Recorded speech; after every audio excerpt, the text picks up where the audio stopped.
like to introduce my final panel of the day, the Community Integration Panel. Our community is one of the most important pieces, so we are all part of this community. This panel will be moderated by the Executive Director of the Community Air Mobility Initiative, Yolanka Wulff. CAMI is a nonprofit organization whose mission is to support the responsible integration of aviation into community transportation through education, communication, and collaboration. Yolanka is responsible for CAMI's programs, including the development of topical resources, webinars, conferences, and collaborations. Yolanka is also a nonprofit and business attorney and consultant with over 2 decades of experience in the successful development, implementation, and management of mission-driven programs with a focus on sustainable transportation, land use, and collaborative solutions. Please join me in welcoming Director Wulff.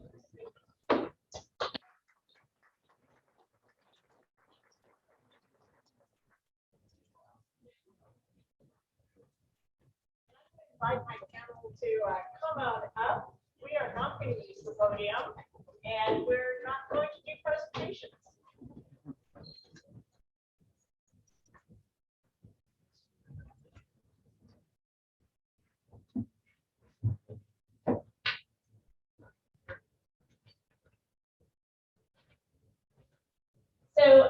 So welcome to the last panel. Thanks for sticking around. And this panel, as Zoe mentioned, is on community integration. And I think what you'll find is that with this panel, we're going to turn the conversation around a little bit. We're going to look at it from a different perspective. So to start with, we're not, as I said, we're not doing presentations. This is a conversation. And I'm really looking forward to the conversation with all 3 of my panelists who bring great perspectives and expertise in this area. I'm also not going to stand up and read the long introduction. We're each going to say a little bit about ourselves and a little bit about the perspective that's important to us when it comes to this topic. So I'll kick that off and say this. This is a technology push market.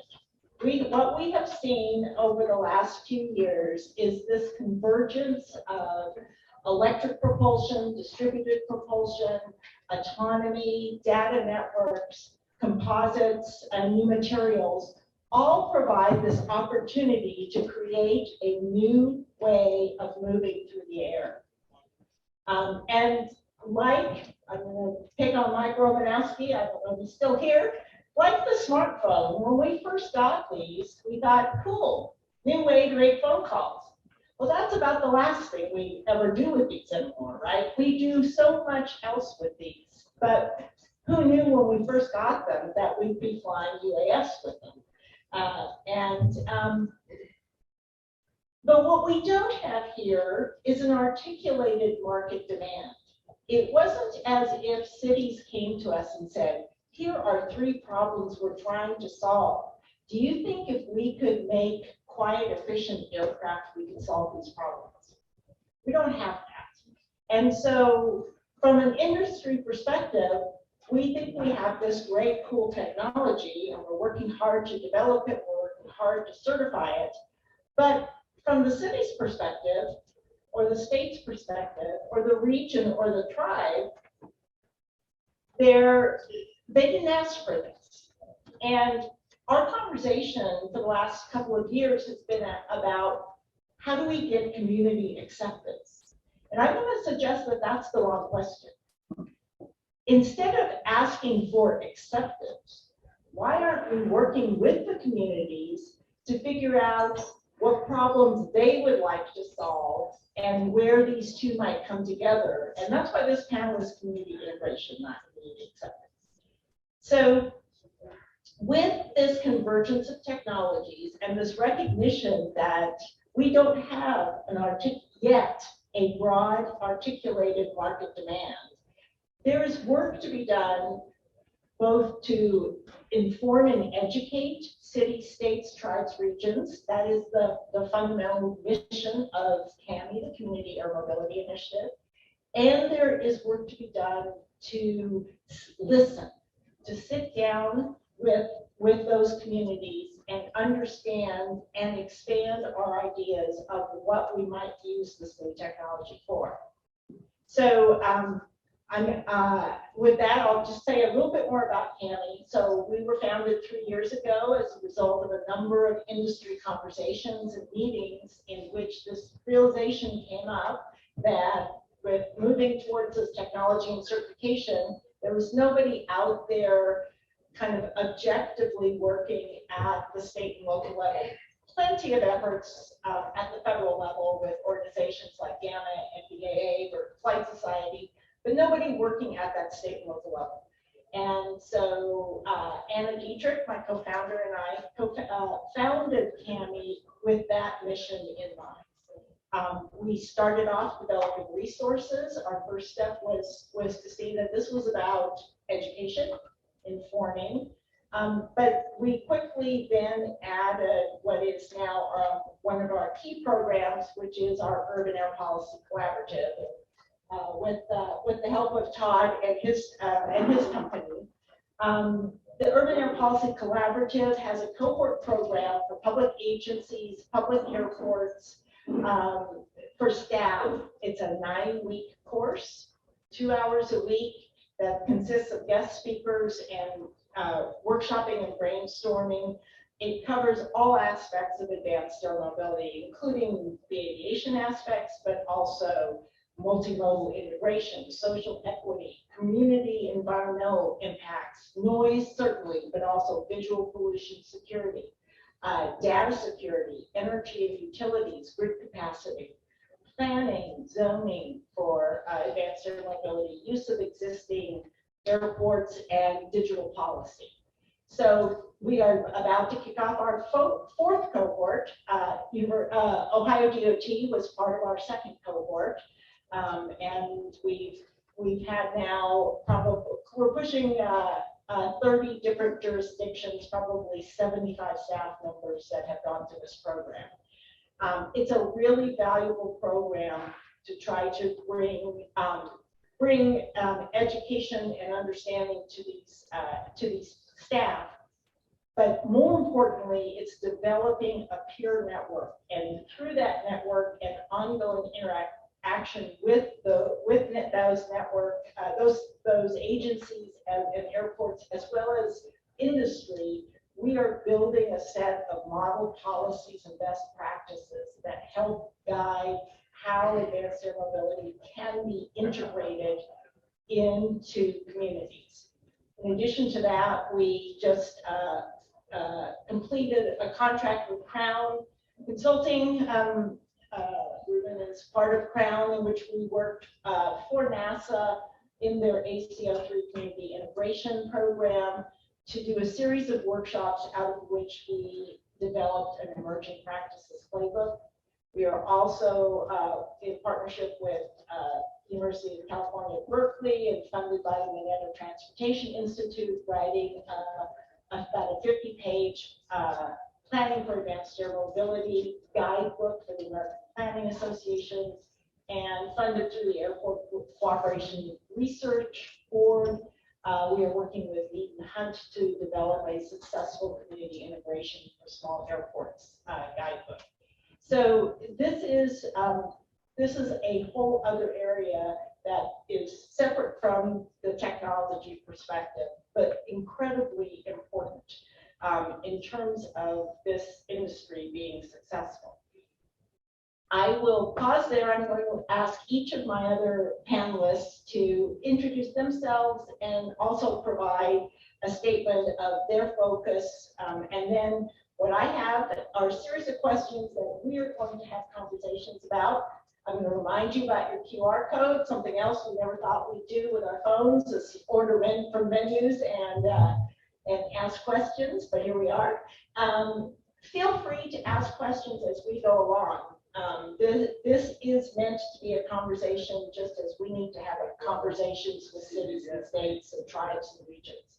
So I will try to monitor the pad as I prompt with some of my questions, some of the questions I have on my own, and we look forward to the conversation.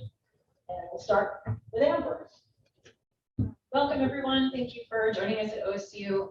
My name is Amber Woodburn McNair. I am an assistant professor in the city and regional planning section of the Knowlton School, which is in the College of Engineering here. And then I also have a joint affiliation with our Center for Aviation Studies. So shout out to our CAS people who are joining us today in the audience. You know, my journey to this conversation started as a civil engineer.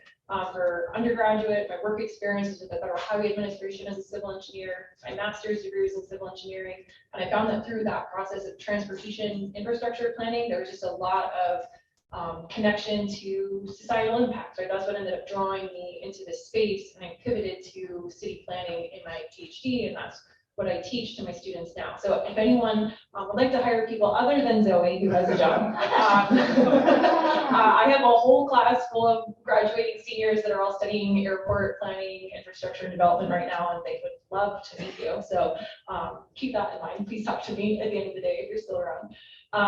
But the things that really push my research agenda, the things I like to talk about when I have the chance to speak with folks like you, is that as much as this is a technology innovation space, I'd really like you also to welcome the idea that like equity planning, transportation planning in the surface transportation sector is also an innovation space. And what you might have thought of as what is public participation, either through your own lived experience, the way maybe you've seen your own city government do it well or poorly, that's not the end of the story. There's a lot of innovation happening there. So I would encourage you to find those partners like Cami, and others closer to maybe where you're operating out of that represent that innovation and embrace equity planning as a way of bringing more innovation into this space. I also have a way of making a connection back to highway development. And I have some concerns sometimes in this space where it seems like a lot of the conversation is almost as if we're designing highways for commercial vehicles only, right? There's so much industry push here that sometimes we forget about how folks at the individual level might seek to use this, or maybe are already demonstrating how they're using this. So for example, there's this idea of the citizen right to the airspace, the fact that folks use this for journalism, for protest, for exploration, globally for land tenure dispute resolution and advocacy work. And when you narrow that down to an individual scale, what does it mean to have a whole commercialization industry around autonomy? What kind of standards might we end up setting that could exclude people who might really benefit from this technology in a way that doesn't fit our predisposed notions of what that innovation looks like today? And then the third piece is recognizing the tension of naming the role of low altitude airspace. And I would suggest to you, this is already political and it will remain political. It represents a tension in the pillars of sustainability between equity, economy, environment. We can think of this low altitude airspace as an economic resource, the same way we think about timber, like as an economic resource, and you want to develop a manufacturing and a production industry that takes advantage of that and leverages that for economic benefit. But it's also something that represents a cultural asset, a cultural experience. If we talk about sacred sites of tribal lands, it's proximate to very significant cultural assets and experiences for different organizations. And since that's going to be in tension, it will be politicized. And I would encourage us to think that just because something is a regulation or the way we're doing it this decade might not be what we ultimately decide as it starts to penetrate into practice and into everyday lives of our neighbors and our fellow citizens.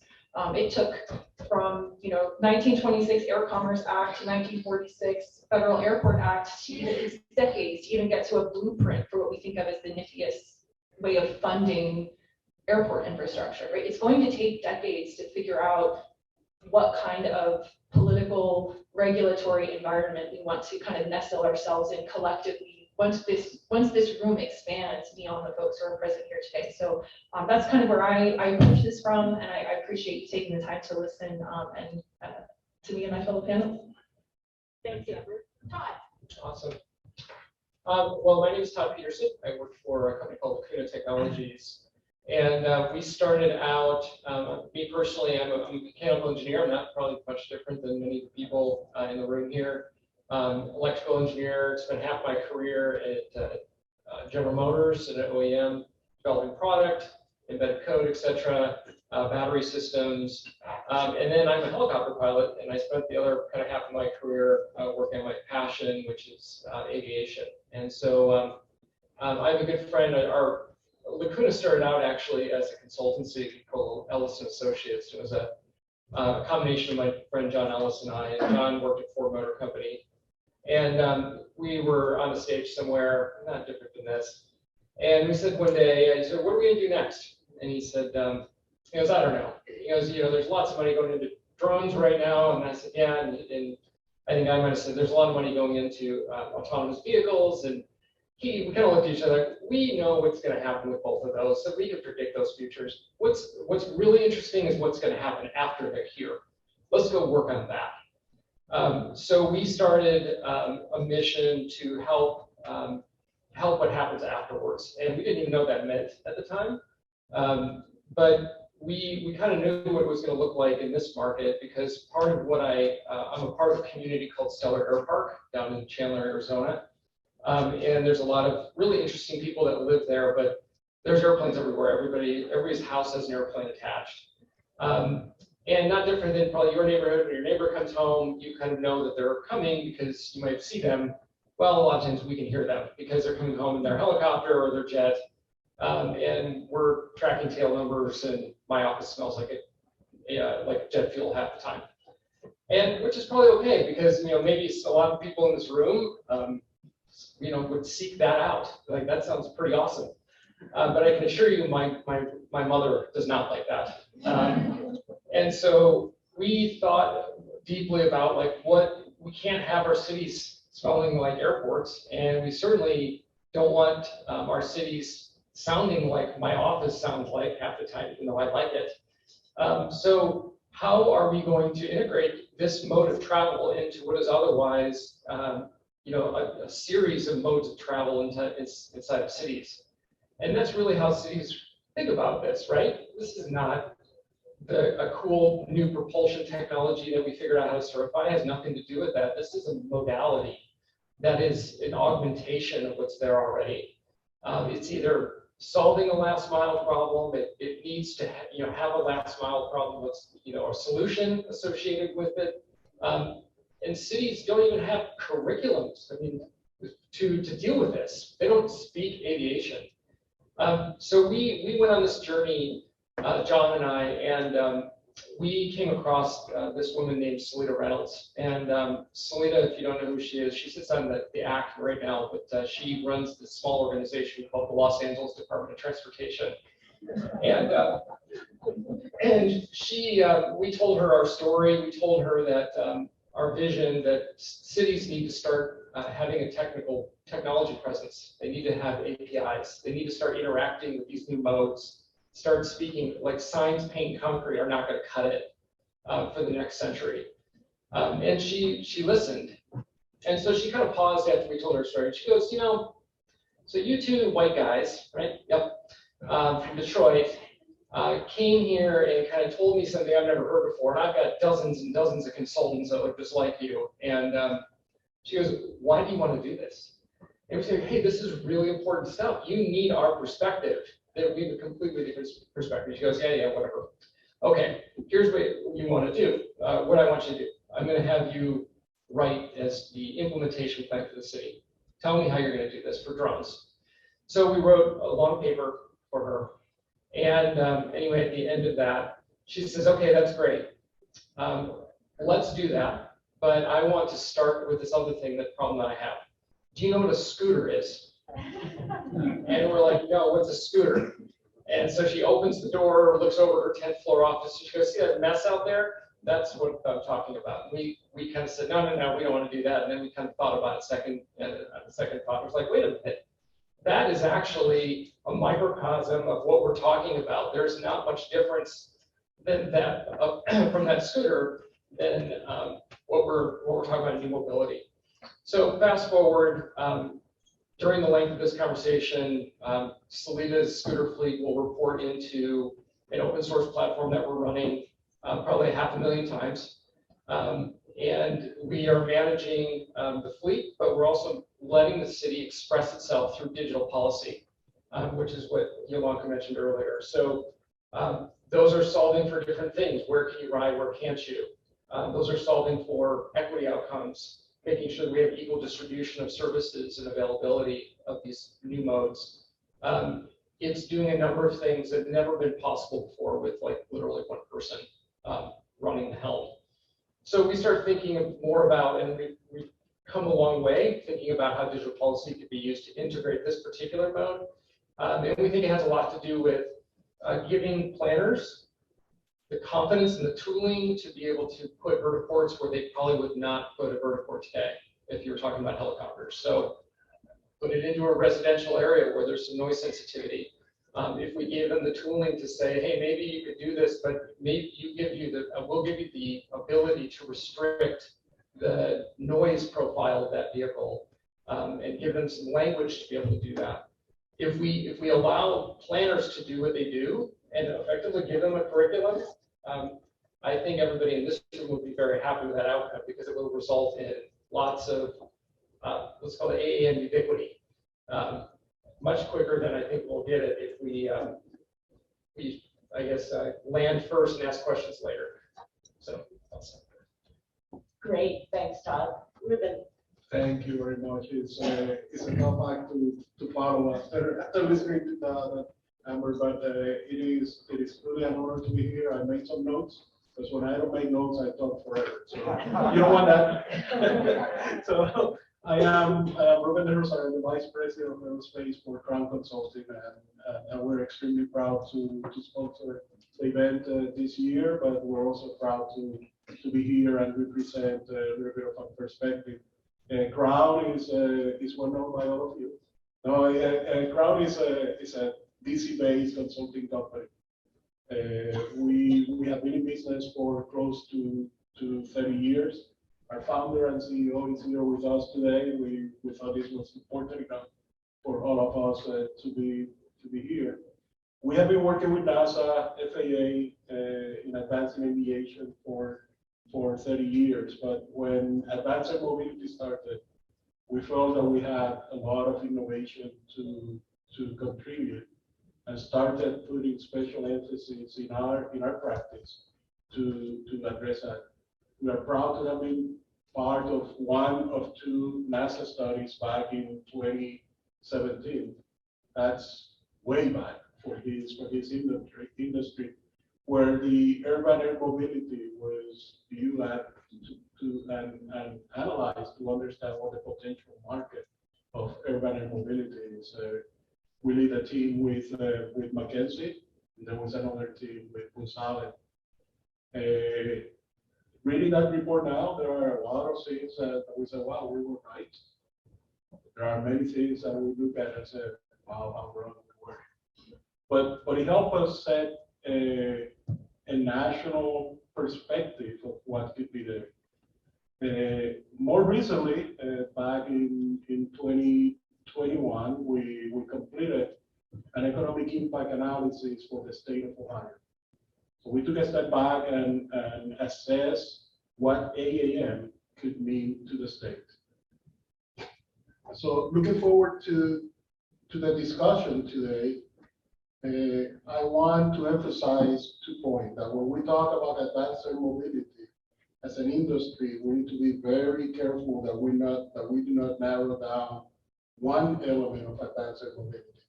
We have been doing that a little bit too long by now. We go right away to air taxis, but to urban air mobility. When we assess the state of Ohio potential, we did it in a comprehensive view of what advanced air mobility is. And we look into 6 different areas where advanced air mobility could bring benefit to the state. Yes, air taxis and air metros and urban air mobility and going into the city is important, but it's equally or more important to support medical services, cargo logistics, regional air mobility, meaning for the state of Ohio, connecting Mansfield to Cleveland, connecting Lebanon to Columbus. That is, when we look at advanced air mobility, we want to make sure that we look into that comprehensive manner.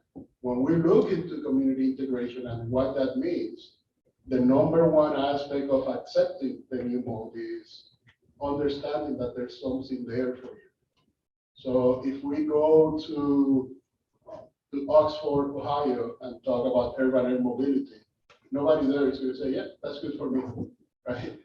If we're talking about mobility in a city, doesn't mean anything for them. But if we tell them the doctors can come here as fast as you could go to the doctor 40 miles away, 50 miles away, then it starts meaning something. Then the acceptability start from there. So when we consider that comprehensive aspect of advanced mobility for the state of Ohio, we concluded that could mean up to $13 billion of economic activities in the next 25 years. We also concluded that could translate to 15,000 new jobs coming into the state to support the operation, the infrastructure associated with advanced mobility. And we don't like taxes, but it could translate to over $2.5 billion in taxes. So that message is the one that I want to leave today. We're gonna be talking more and more about it. But I want to make sure that we all understand that this new mode of transportation has been heavily integrated, must be heavily integrated mode of transportation for all those potential use cases, and we have to capitalize on that. Full integration also means it has to be fully integrated at all the levels of the government and at all the levels of private entities. As part of our studies and work that we continue to do with the state of Ohio after the economic impact analysis, we have been interviewing local community and having a series of discussion as part of the community integration work with NASA.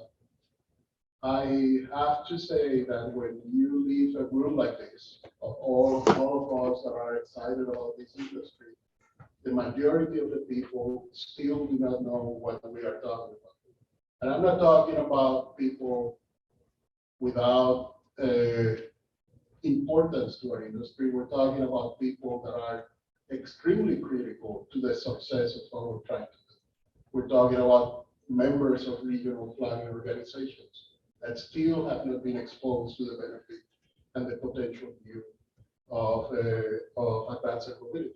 We're talking about innovation professionals in corporations and airports and other critical places that still have not been exposed to the potential that advanced mobility brings.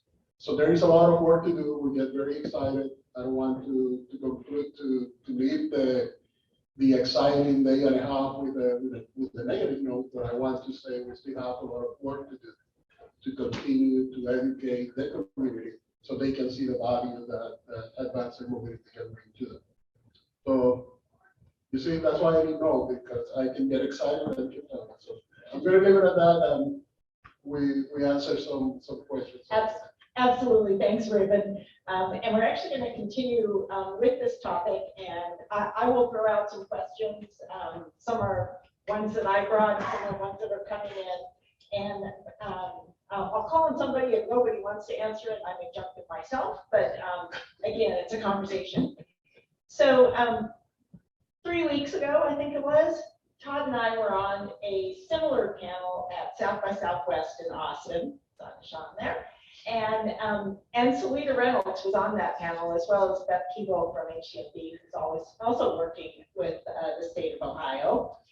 And Selena, never one to hesitate to express her opinion, which I love about her, said, seriously, what problem are we trying to solve?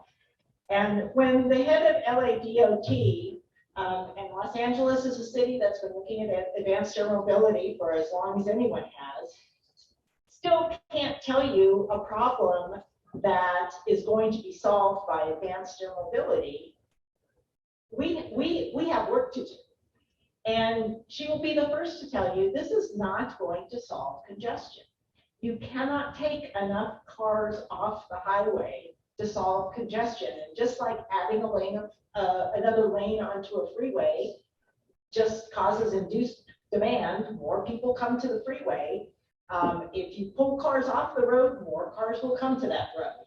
So we have to have a far deeper understanding of what problems, first of all, what problems cities, states, regions have, and how might this new technology contribute to those possible solutions.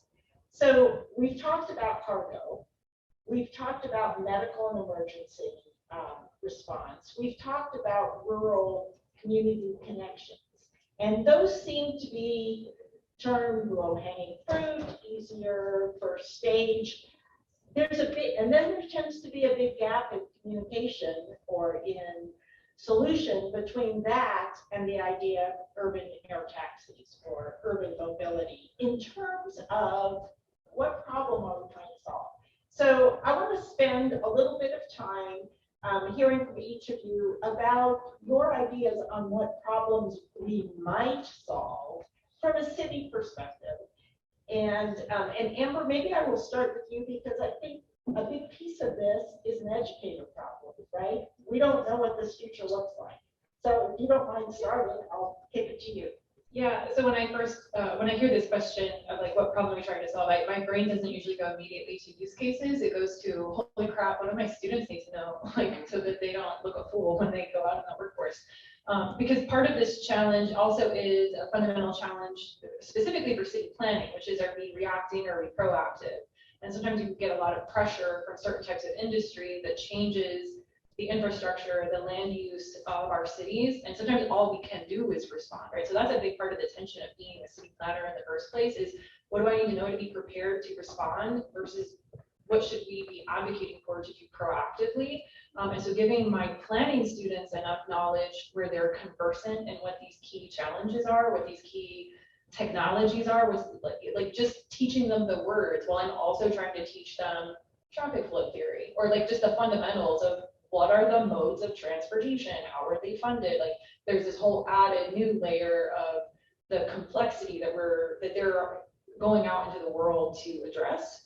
And so that there's that challenge. And then I also tend to teach, I have an overlap with engineering students. And I think with, even as an engineering student, once upon a time myself, there's so much, I feel like, joy in problem solving and being creative and being innovative that sometimes that like, what is our impact? What is our social contribution here? Can get very wishful thinking. It can be very aspirational as a positive word and sort of ignorant as maybe a more negative word to contextualize what an engineering student might think they're about to offer without recognizing like what are the racialized geographies of urban history, right? Like how do we start giving our technical students what they need to have the competencies that are necessary to start innovating in a complex social world. So I think I've been in my years since 2016 being here as a professor, trying to navigate how do I extend the more like humanitarian learning of my engineering students, and how do I extend the technical learning of my more traditional like humanities students. So there's a big tension there for me. Thanks. Todd or Rubén, do you want to speak to the question of what are we trying to solve? So I'll say this. I say that there are definitely many areas that we can try to solve with advanced air mobility. We have looked into the medical services in a very comprehensive manner. That is not just the medical evacuation and the emergency response, but it's also transporting the service to where the service is needed, right? Transporting the personnel, the doctors, or transporting the equipment to be in the appropriate areas.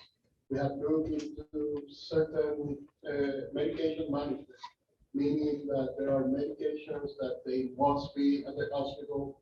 They have a very low shelf life, but every hospital needs to keep it in each hospital to be responsive, and every month they throw it away and bring a new one, and they are throwing away month after month after month until they need it once a year or once every couple of years. So now if you have advanced air mobility services where you can keep all those low shelf life centrally located, now 20 networks of hospitals across the state can benefit from that.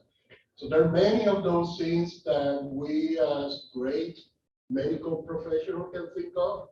And I'm being sarcastic, right? We sit here as engineers and we think about all this, and then we get together with medical professionals or people from emergency services, and the first thing that they say is, if you leave that medication in the door, you're not helping me. You might as well don't do anything, because I still have to hire the courier that needs to take it from the door to the surgery room or to the emergency room, right? So what I will encourage all of us as a community to do is to continue to talk to those end users to better understand what are the use cases that they have, right? How we can solve the problems that now, especially when we are not bringing new services to them in some cases. What we are doing is replacing the way that they currently do things, and in many instances quite successfully, right? We believe we can do it better, but we are replacing services. So those conversations are very important. I'm gonna talk about my friend Tim Sweeney with Jobs Ohio. Jobs Ohio have been conducting a series of roundtable conversations with now 14 different medical entities in the state to try to gather that information. And every time that we have one of those, we learn more about how the medical community can benefit from this market. So we need to do that take it from there with the cargo industry and really understand their processes and how we can support new missions for them. So I leave it there. And I'll take the bait. I'm confident in two things. One is we have no idea. We don't know yet. Yeah, there's going to be so many innovations that it is going to be a beautiful sight. I am also confident if there's $6 billion worth of investment, well, there's at least 600 investors that are super interested in this question, right? So I'm also confident that they will make sure that the CEOs of those companies deliver on something. But also, I don't think that it's necessarily like our job on this side of the table to ponder that too deeply. I think what we need to really be careful of are what are the impacts, what are the net social outcomes from those services. We should ask ourselves, burritos, I think, are like the most popular conversation, I think, in these rooms. Is that a net benefit or not? And so what is the impact of that, and weighing that against sort of the benefit to the individual versus the benefit of the community. So, and I don't think that the cities need to be controlling that either, but they can be doing things like incentivizing certain behaviors that are probably better for society, and disincentivizing others. If you live in Singapore, I think you might have a different approach, but I think that's where it's at. Great, thanks everyone. I'm going to move a little bit to planning, and one of kind of the fundamental challenges here is that we are really bringing together two historically distinct disciplines. Aviation is a form of transportation, but it has up till now existed, been regulated, and operated separately from all the other forms of transportation, which have in cities become integrated into multimodal transportation systems. For advanced air mobility to work, it means becoming a mode in a multimodal system. And the world of aviation is not used to working either from planning, an operational or regulatory perspective with other forms of transportation, and vice versa. For instance, aviation has very clear, the FAA has very clear regulatory authority over airspace in a way that that is not, you don't find parallel so much in ground transportation. So as we think about multimodal integration and also this blending of transportation modes, and in particular think about it from the perspective of the traveler. The traveler is not going out looking to say, I want to take an EV toll ride today. They want to get from point A to point B. And ideally what they'd like to do is pull that up here, and it's going to give them 2 or 3 options of how to go, one of which might include something in the air. But it's going to take them from A to B, even if that first last mile includes a little walking, but maybe they don't have the ability to walk. So they need to look at the different options. So I want to ask the panel members to talk a little bit about your thoughts on successful integration of aviation as a mode into a multimodal system, and how that looks both from a transportation perspective and a land use perspective. I can give it a quick try, and then I'm sure Todd and Amber will say the right things. So, let me start with that. I think that is similar to the example that I gave for emergency services, right? It has to be all the way to where the service is needed. And when I think about the transportation of people now, it has to be fully integrated, that take me from where I am to where I need to go. And that multimodal integration, although it's difficult, I will submit that has been done before. So we need to make sure that we don't behave as everything that we are doing is so difficult, and it has never been done before. And we need to start looking into how scooters have been integrated into the city, and what is there to learn that we need to capitalize on learning from other modes of transportation that have been integrated to the transportation system that we bring to ourselves. I spent 30 years at NASA. I know that we are the only one in Aero that are working the hard problems, right? We behave like that. Nobody else is anywhere close to the problems that we face. That could be detrimental for us as a community if we behave that way. We need to look into all the other innovation in transportation that have happened, especially as we start looking into local regulations, local acceptance, all that. It's no different than building, in my opinion, a new highway that goes through the middle of the city. The same challenges are going to be faced. We need to learn from those that have done it before us. Yeah. So I'm going to preface this with one of the frameworks I used to think about transportation is thinking about the cultural environment, the digital environment, the built environment, and the natural environment. So I'm going to hone in on what we think of as the built environment impacts. And the immediate thing that comes to mind for me isn't just the trip chain of origin to destination. It's fundamentally how might this change our activity space of how we go about our daily, weekly, monthly activities in society, and how could a new form of transportation fundamentally improve that accessibility, right? And that's what transportation justice, transportation planning is moving towards, is this idea of investing in solutions that improve accessibility for all, not just from the ADA accessibility perspective, but the can I get to my basic household needs within a reasonable amount of time with dignity, feeling safe. And if I'm going to imagine a world where this is a successfully, like, quote, successful, what does successful mean to me? I'm thinking of this new activity space that we might open up reduces greenhouse gas emissions substantially in some way or another.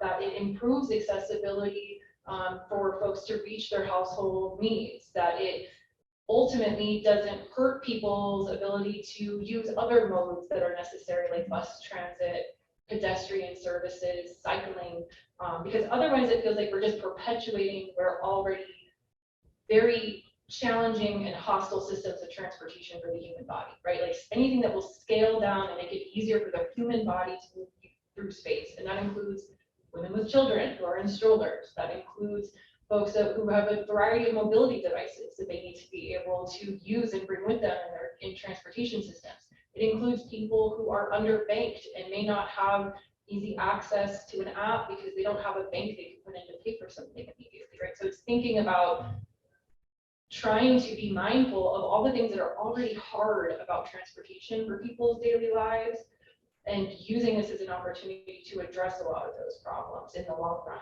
And I'll also ask you to think about, once that activity space changes because of a mode, how might actual patterns of human settlement change? Right? Like once you can actually start, like one of the ideas earlier was, what if the doctor can go elsewhere? What if the professor can go to all the different locations? My next question is, okay, well, where do they choose to live now that that's possible? Right? Like, how does that change the whole pattern of how we make choices about where we live, work, play, eat, et cetera? So, I get very excited about that question. I love hearing people when you talk about that. It's very, very awesome. It's great. The other thing I would say is, like, thinking about it maybe through an engineering lens, we have a whole built out environment that we live in. I mean, if you talk about like bringing services to people, where people are is where we have built environments. We have, if you look in any downtown, I mean, you look around and there's not like these big gray fields where there's nothing and everybody's imagining where a vertiport will go. And I think a lot of planners will also say we don't really want to create these huge towers above freeways, because that's only exacerbating the problems we already have. So there's not a lot of like easy choices. Even some of these poor city people that have to take away a lane of traffic just for biking or walking. I mean, that is like, you want to see a fight on your hands, like, holy moly. So I think about the efficiencies we're going to need. One is figuring out how to place services in locations where there's hard choices. That's going to be exceptionally difficult. We're going to have good data. I think we're going to have good information to do that. Second of all, we're not going to have massive parking lots and queuing areas for people. So we're going to have efficiency. We're going to have, some knowledge of vehicles coming in and landing and how many souls aboard. And then we know how to change maybe curb policy for 15 minutes so we can get pickups done quickly without triple parking in the street. Those kind of things, those integrations between terrestrial and aerial modes, I think all of that's going to happen, especially as the density goes up. Thank you. Zoe, can you remind me what time you would like me to halt? Oh, okay. Okay, great.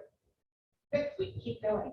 So I want to kind of feed off what we've been talking about and dive a little bit deeper into some of the challenges of equity. One of the pieces that we have emphasized in the resources that Cami has developed is that when you talk about public acceptance, community acceptance, we've heard, we kind of have a baseline that we know we need safety. But beyond that, there are kind of two counterposing principles that both need to balance. One is that there's broad public benefit to the form of transportation. The other is that knowing that there are going to be adverse impacts, whatever those are, that they are not that they are not disproportionately felt by certain demographics. And in particular, not by demographics that also don't benefit from the form of transportation. So I like to give an example. I live on an island just west of Seattle, and we have one helipad on our island. It's at the fire station, and it's only for medevac purposes to take people to the level one trauma center in Seattle. When those helicopters take off from the helipad, they go right over my house on their way to Harborview, and I can hear that. And like Todd, I'm someone who loves aviation, so I'm not typically bothered by aviation noise. But I can understand, I know a lot of people could be. But knowing what that helicopter is doing, knowing that if I were to have an accident or a medical emergency on the island, it's there to get me to the trauma center, that outweighs any annoyance I might feel from that noise. Now, if that was was my neighbor flying into the Seattle Yacht Club and buzzing my house every weekend, I would feel very differently about that noise. So there's a huge intertwining between the perceived benefit and the adverse impact. In addition to that, we saw in the 50s with the rollout of the highway system that while that highway system was meant to have broad public benefits, certain communities bore a disproportionate adverse impact. In particular, Black or brown communities that were divided by highways that were put through cities. So I want to turn it to the panel and say, how do we look at advanced air mobility from that equity lens, and how do we ensure that we both create broad public benefit as well as mitigating the adverse impacts that are bound to happen? Transportation versus first. Sure. So I'll try to answer the part that's like, well, how do we look at this? And sometimes that with folks, it's sort of like, well, how do I even start talking about this? Because we're not always, depending on where we sit in the industry, you might be like, well, yeah, I can see that there's a problem there, but like I wouldn't know where to start, right? That's pretty typical. And so something that I've been starting to do is give out some words that can help frame and ask, I think, efficient, effective questions to interrogate that.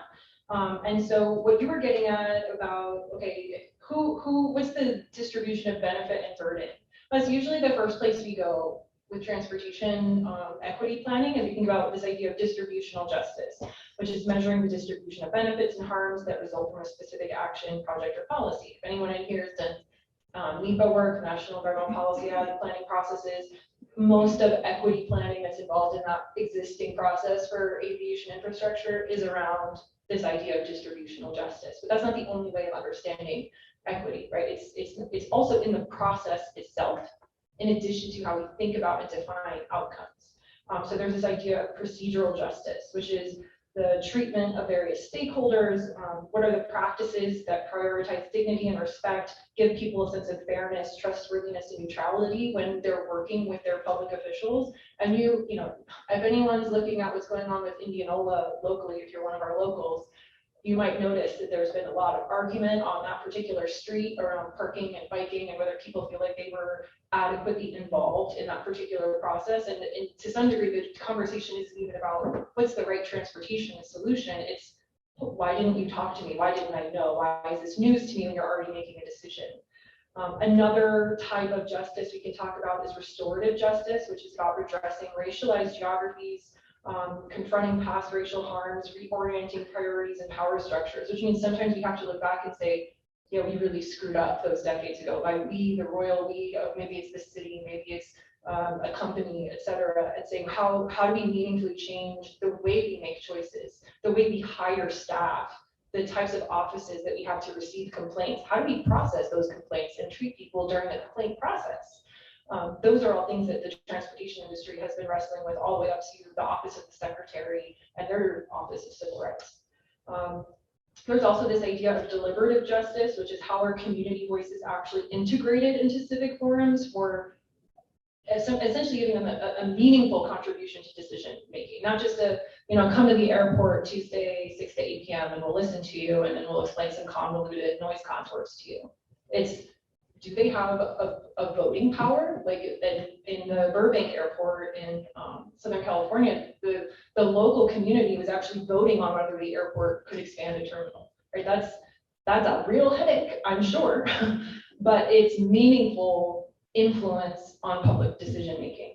And then another one is this epistemic justice, ethics of knowledge production, who's invited in the knowledge production process, who is excluded, and whose knowledge is not granted respect or legitimacy. And I think that if we want to talk about like the low-hanging fruit concept, part of this is around who are in the rooms designing these technologies. Like I hope everyone in here is aware of the news that has gone around about, women die at different rates in cars because seatbelts and crash test dummies aren't really representative of the average woman, or the way that certain sensors detect certain skin tones. A lot of this is attributed to the fact that the folks who are developing these aren't really representative of that diverse human experience. So I would think in this room, if there's one thing that you can do, it's think about how you can curate a more holistic understanding of the human experience in your part of the supply chain, your part of the ultimate direction this industry is going. And that, to me, that's just like, again, the low hanging fruit that's within everyone's power. You can't, if you're representing Utah, you're not going to be able to, say, well, this is how you improve procedural justice in the municipality of Columbus, Ohio. Obviously, you can be sensitive to try to understand those contexts. So I would say to try to figure out where your organization can play a role in being a proactive advocate and including that role of equity planning in your own organization. Yeah, one of the things I think about too when I hear some of that is it's high stakes poker, because it's big decisions that need to be made now, and they have 100-year tails, consequences, and which is pretty stressful for a planner. Which is probably why it takes 10 years to do a plan. But one of the things that we were experimenting with in Los Angeles was actually solving for some of this stuff and making it more closed loop. So, example, going back to scooters, as silly as that sounds, we saw a huge distribution of scooters in predominantly wealthy areas and almost zero functioning ones in less wealthy areas. And so that's a form of injustice in one of those categories or more. And so we said, hey, why don't we just change? We have data now, and we have visibility in this thing, and we got KPIs doing this. And, why don't we just change the policy? And so we reimagined the framework of the permit and created a situation where there was an incentive to put vehicles in areas where there was low equity problems, and therefore it took some of the money that was being made in the richer areas and just literally moved it through policy. And we saw within, it wasn't even a half a day, we saw the line change directions. So that means the scooter companies were responding to policy in a favorable way, and it started changing the other way. And so we started playing with the knobs, and literally that was last April. And there's going to be a report coming out of LA soon about how that works. But it was a really interesting example of how maybe we could take a different approach operationally to maybe paper over some of the things that were maybe not great decisions of the planning phase, or maybe things you couldn't foresee happening. And we're doing the same thing in the airport at LAX. Many people probably don't know this, but if you were to go to LAX, there's a system, the same system is running there. They think about things a little differently. Congestion is the big thing that the mayor's office gets complaints about at LAX, as you can imagine. And they talk a lot about, how we don't know what to do about congestion. We see a problem, and then we deploy people, we redirect traffic. And we said, well, we've got data, and we have this thing called artificial intelligence. Why don't we create a model of the airport, and then we can predict what the speed through the horseshoe is going to be. And so we did that with some super smart people that were able to take some really interesting scientific approaches. But we can predict 1 kilometer per hour, within 1 kilometer per hour, 3 hours in advance of what the speed around the horseshoe is going to be, reliably. And that just has changed everything about how the operators think, not even thinking about hooking that up to anything else, just the speedometer, a future speedometer predictor in your pocket. So I think there's a lot of opportunity. So I'll add just one point, since clearly the expertise in this area and there is with you. But when we look into the Ohio Economic Impact Analysis, we look into equity of accessibility.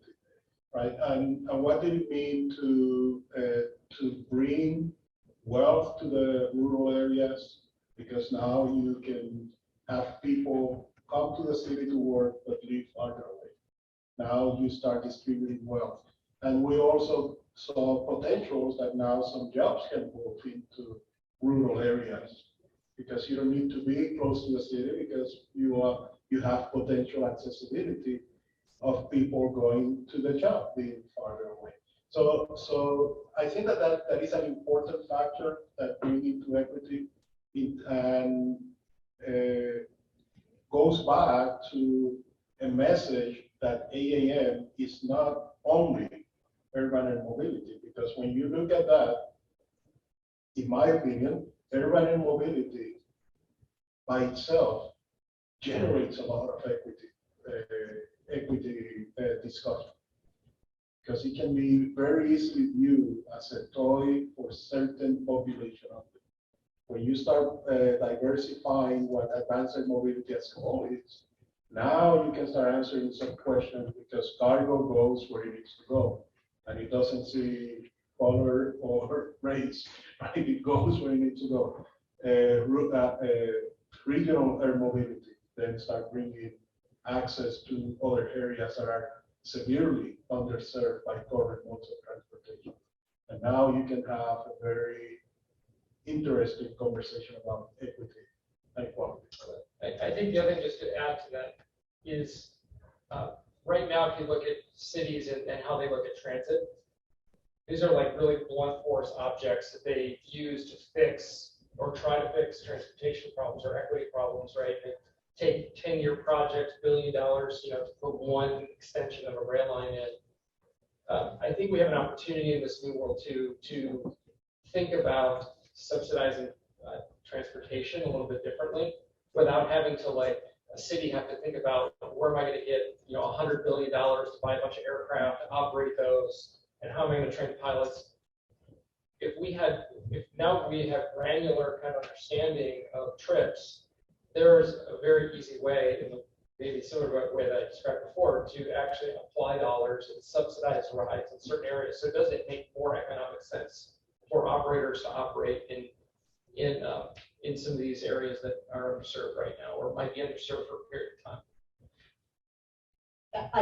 I'll just add to that. I think, one of the, looking at transit again, one of the potential challenges with bringing in advanced air mobility, whether it's within the urban core or urban to suburban rural, is that transit in particular is, in this country, in most places, is successful only but maintains a high enough level of service that people can count on it. If your bus only runs every hour and a half, you're not going to use it to get to work.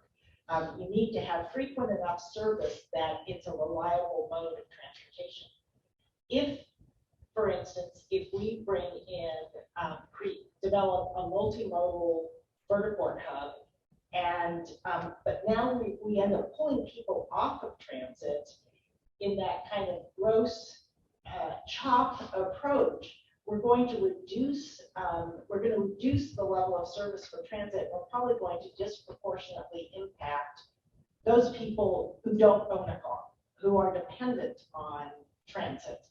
On the other hand, if we look at some of the possible changing demographics and where people move, as well as working with employers, you might have an opportunity for employers to encourage their employees to take transit, bus, light rail, whatever it is, but give them a free or two free air vehicle rides every month. So if they have to get home quickly for a sick child, or they have a mid-afternoon doctor's appointment, they don't have to worry as much about using transit. So it's an urgency trip benefit that an employer could use that would encourage them, one, not to drive their own car, and two, to continue to use the transit service and support that service within the metropolitan system.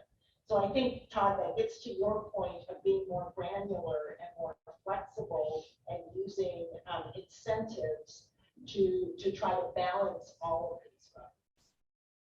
So with that, we actually have a number of great questions, and several of them are around the topic of how do we engage cities. And so I'm going to read a couple of them, but I wanted to preface it by sharing with you the International Association for Public Participation spectrum of public participation. I think we sometimes forget, or we think we've completed or checked off our public participation thoughts, or even our interaction with city officials when we educate, when we inform. But informing, that kind of one-way information out, is really the lowest level of participation, right? After that comes consulting. That's actually listening and hearing what they have to say.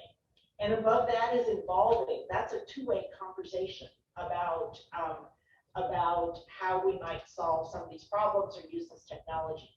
And above that is collaboration, which is not just that two-way conversation, but bringing together groups and having them share.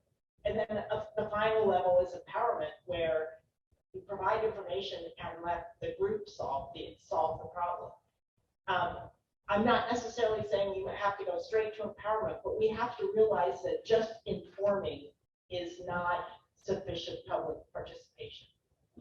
So I'm going to read a couple of these questions that are kind of in the same vein and throw it out to everybody.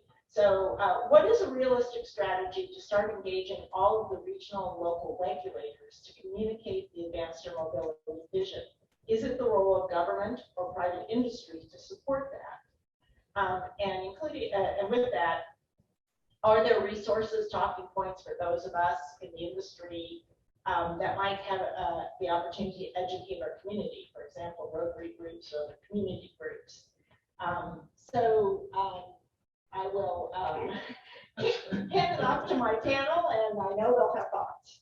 I have to make a public service announcement for the Ohio Department of Transportation since they are supporting my participation here.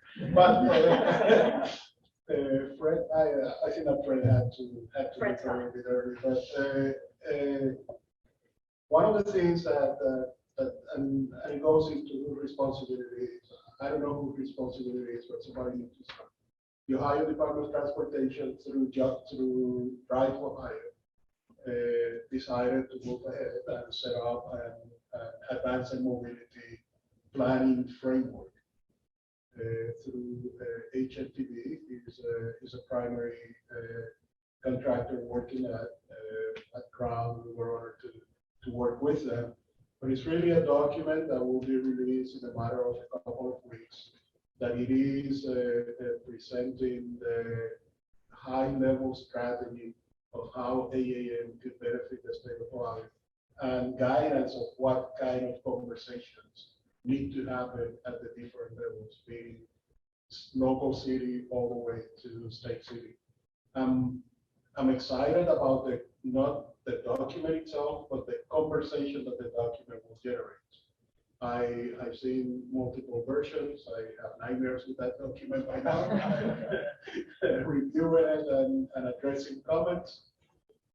But what it's going to do is raise the questions that need to be discussed at the different forums, from city government to the regional planning organization to MPOs. And it goes into that perspective that is not an informational document, it is a document to generate discussion. Even through the development of that process, we found ourselves going to some of the meetings to gain understanding. But we go and say, look at what I brought you, this is what I can do for you. And we're doing all the talking, and people are looking at us, thinking, great. We had other meetings and we learned better and said, tell me what we can do for you. And the conversation is completely different. And I think that's very important, and I'm hopeful that the document will give us all at least a good point of basis to start the conversation that we need to have at the different levels. Public service announcement for the Ohio Framework for Advanced Airport. What he said. The only thing I would actually add is there are probably, if you live in a city, a dense city, there's probably some things you're going to have to overcome with existing aviation noise.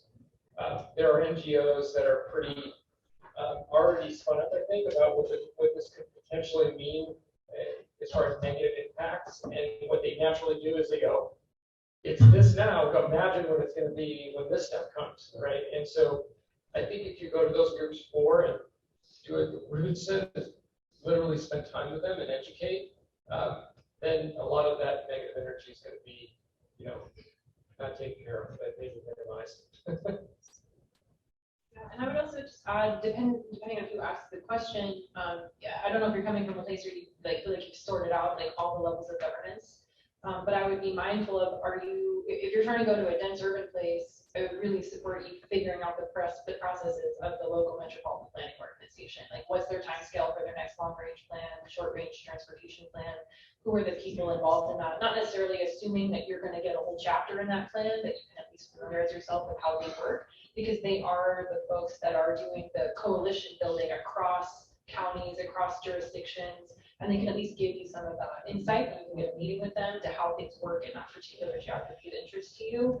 But that's also different from if you're approaching rural places that have county leadership, because county leadership and governance is very different from municipal urban leadership and governance, and the types of relationships that they have with states. So I would just be at minimum mindful of dense urban versus rural county.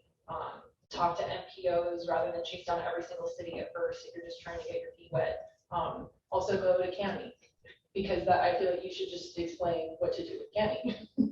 Yeah, I was going to book in the public service announcements here, but for county, and say, we have resources online that are available. If you are a public agency or an airport or an academic institution, I highly recommend you. We have our half-day Advanced Air Mobility 101 course coming up in August in San Francisco. We have our next cohort about to start. Those are virtual. They run for 9 weeks. And we will work with you to facilitate those meetings, to provide information, to create the atmosphere to listen. And so come, give us a call. We are happy to help with this. It's what we do. I think that's. You could have said that at first. And then we wouldn't have to have the panel. Just call me. Isn't there a song like that? Okay, let's pick another question from the list here. Several of these are in the same vein about where do we start having new communication. Well, here's one that goes back to medical. A lot of talk centers on using UAVs to get doctors to people's homes in remote areas. Should we be thinking about how medical insurance companies will deal with that, or how physician malpractice insurance policies will deal with that, since the doctor will be practicing in a private residence? How can we branch out to other industries to begin thinking about how this will hopefully work in a smooth and efficient way? And I love the basis of that question, because it shows the ripple effect, starting with if you leave it on my doorstep, that hasn't solved my problem. But it shows why we cannot be casual about throwing out, I got a great use case here, let's move doctors around. It's not that that's not a great idea, but the ripple effect of issues to address. So I will throw that out to the panel. The answer is yes. Okay. Let's talk a little bit about the moving doctors around in interaction with different networks. That was a network that pretty much says that you're not getting my most expensive asset flying in an airplane anytime soon, right? So we need to consider all those kind of things, right? And the most expensive asset being the doctor, right? So we need to consider all those kind of things: malpractice, how regulations need to change, how laws need to change, insurances issues, all those kind of things need to be addressed. And the only advice from my part, or the only thing that we believe we need to do, is we need to have conversation that include all the stakeholders. We need to open up our audience to bring all those people to have the conversation so we can understand all the potential parameters of the solutions that we're proposing. One thing just came to mind, that remember how Bob said earlier that, just because it had the NASA logo on it, they could almost, get away with anything, putting microphones wherever, and it was, the same thing actually exists with fire departments in cities. If you can solve a problem for a fire department, you get like a buy.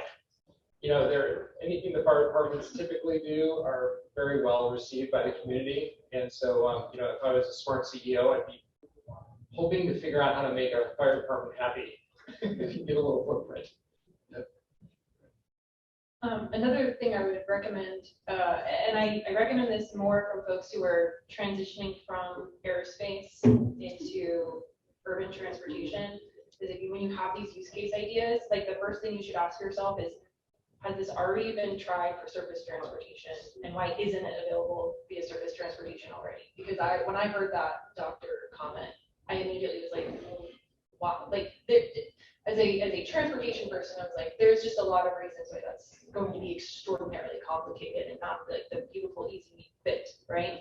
And so I think some folks who are coming into the transportation space are like, there's so many ways we could deliver like goods and services and move people. And I guarantee you a lot of us on surface transportation have really thought about this before, right? Like we wanted to provide services like this before, but there's very good reasons why it's not happening. And it's not strictly because of the time constraint, right? There's other reasons this isn't working. So I would always ask that question. Has someone already tried to do this with surface transportation? Why isn't it happening, right? It's not just because it takes a long time to get there on surface transportation. That's a very good point, and I go back to what I said before. We need to be very careful that we don't keep thinking like we are so unique, we are so different. There are many things that we're trying to do that have been tried in different format many times, and there are reasons why it didn't materialize at that time. I'm not saying that we don't try again. I'm saying we need to understand why it didn't work, so we are addressing the right problems. And real quick, also, why might it be working? So, for example, here I did a study here on the autonomous shuttle that was working in a lower income community here, and because of COVID, they transitioned from being a passenger service to a food pantry, like a mobile food pantry service. And by all kind of face value accounts, it looked successful. They delivered a lot of packages, et cetera. People were happy with it. But when you start talking to people about why they were happy with it, it's not necessarily because they're like, ooh, autonomous shuttle. I swear some people, when we were interviewing, were like, that's not an autonomous shuttle. What are you talking about? Right? Like they weren't there for the technology. What they appreciated was there was a renewed sense of dignity in the process of how they obtained food from a highly stigmatized food pantry. Right? That they didn't have to take quite as long of a time to stand in a line where they felt unwelcome and unwanted and interrogated. They fundamentally changed the process of food distribution in ways other than just introducing an autonomous vehicle.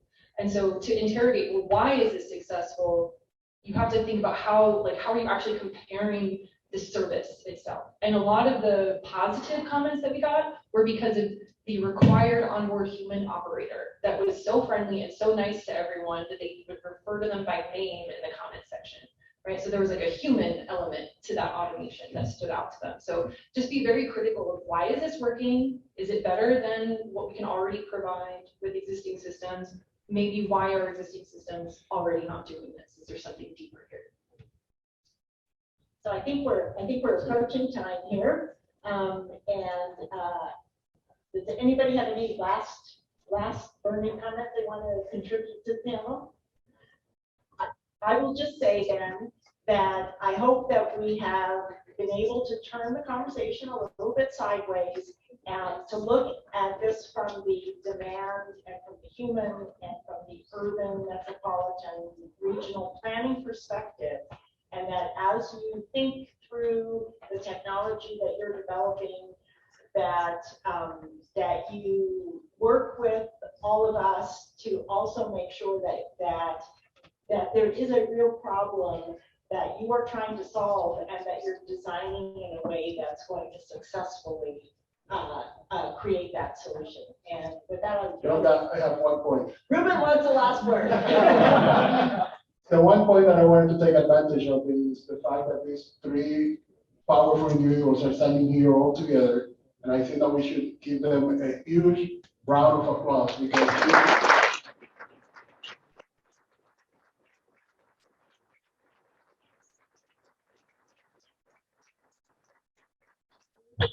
like up there, so I will just thank the panel.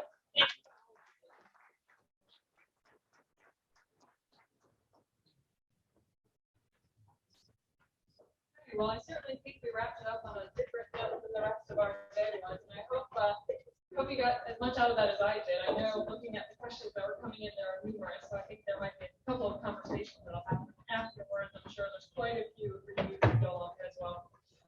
So I just wanted to close today on behalf of myself and my team. I just want to thank you all for joining us. This was a wonderful time. It was a lot of work from all three of us, and it was really wonderful to see it come together. It is a huge undertaking, and I don't think any of us expected near as much work as it ended up being. I think we learned a thing or two, for sure, and we gathered quite the business card collection. On behalf of myself and my team, we want to take a quick moment to thank all of our event partners. I have to list them out because just so many right now, which I am certainly grateful for. So I wanted to express a special shout out to all of our Ohio advisors at the Ohio Department of Transportation, at the State Mobility Agency, at the UAS Center, Drive Ohio, Fly Ohio, Jobs Ohio. You helped us. I could not ask for more. I think you'd start not responding to my emails if I did. I'd also like to thank the Springfield Beckley Municipal Airport as well as the Ohio State Airport. I'd like to thank all the research centers that we went to yesterday, ARC, CDME, again, at the airport. I would be remiss if I missed out thanking the Community Air Mobility Initiative, Yolanka, as well as the Flight Society, Jim. And then last but absolutely not least, I would be remiss if I did not thank you, George. None of us would be here without your inspiration and vision, and while there were certainly times that your enthusiasm was overwhelming, it has also been broadly inspiring and contagious to us all. Again, we could not have done this event without all of you and without your support along the way, and we immensely appreciate your guidance in this process. I know I can speak on my teammates' behalf as well and say we've